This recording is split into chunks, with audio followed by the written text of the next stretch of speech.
Welcome to my YouTube channel. First of all, what you have to do is to subscribe the channel, press the bell icon, like the video. In this lecture, we are going to talk about TGF beta, controls the cell cycle and cancer. How it happens. TGF beta stands for transforming growth factor beta. It acts as a signaling molecule. Its role is in various processes, especially in the cell cycle. This is the overview of cell cycle. In cell cycle, we have different phases: G1 phase, S phase, G2 phase, M phases. These are all the phases of cell cycle.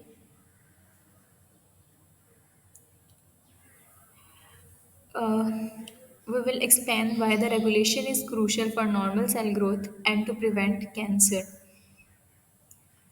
As we know that TGF beta have a role in cell cycle.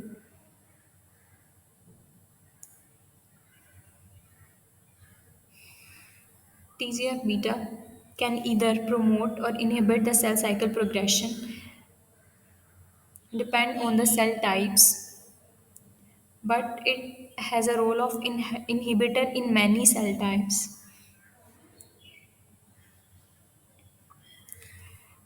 TGF beta stop the cell cycle in G1 phase, so we can say that G1 phase arrest. TGF beta can cause G1 phase arrest. TGF beta will cause the regulation of cyclin dependent kinases, which are CDKs. First of all, cyclin-dependent kinase inhibitors will be regulated by TGF-beta. TGF-beta will upregulate two cyclin-dependent kinase inhibitors. What are these? These are P15 CDK inhibitor and P21 CDK inhibitor. By upregulating these inhibitors, we know that the inhibitor can inhibit CDK inhibitor can inhibit CDK. So this happen here that P15 and P21 CDK inhibitors will be upregulated. In this way, it will downregulate CDK4/6, which is involved in G1 phase progression. So it will lead to ultimately G1 phase arrest. Now we are going to discuss the mechanism that how it happens.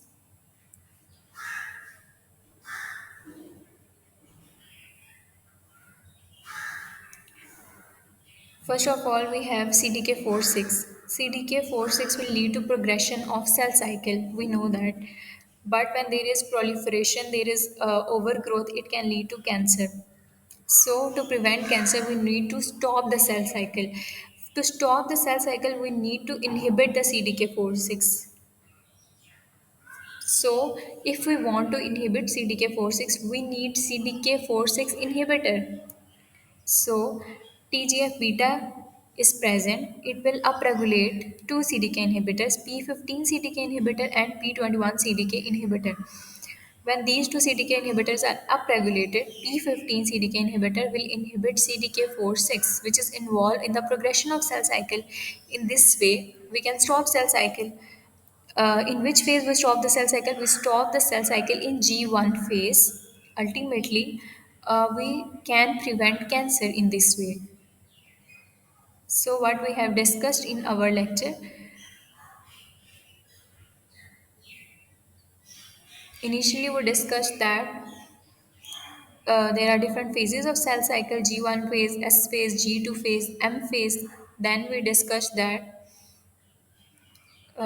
TGF beta can have a role of inhibitor. How it performs its function, it upregulate two CDK inhibitors and downregulate CDK4/6 to prevent G1 phase progression. Then we discussed the mechanism that how it happens. We discussed that CDK4/6 is involved in progression of cell cycle. So we need the inhibitor of CDK4/6, which is P15 CDK inhibitor, which is upregulated because of TGF beta. When we have TGF beta, it will upregulate P15 CDK inhibitor. P15 CDK inhibitor will inhibit CDK4/6, which will inhibit the cell cycle. When cell cycle is inhibited, so it will prevent cancer.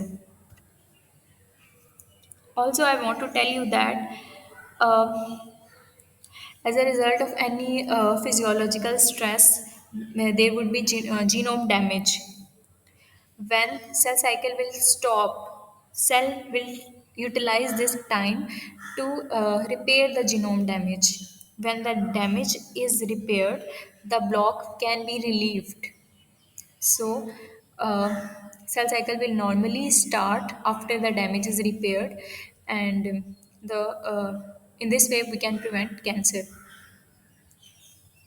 Thank you so much. I hope you got all my points.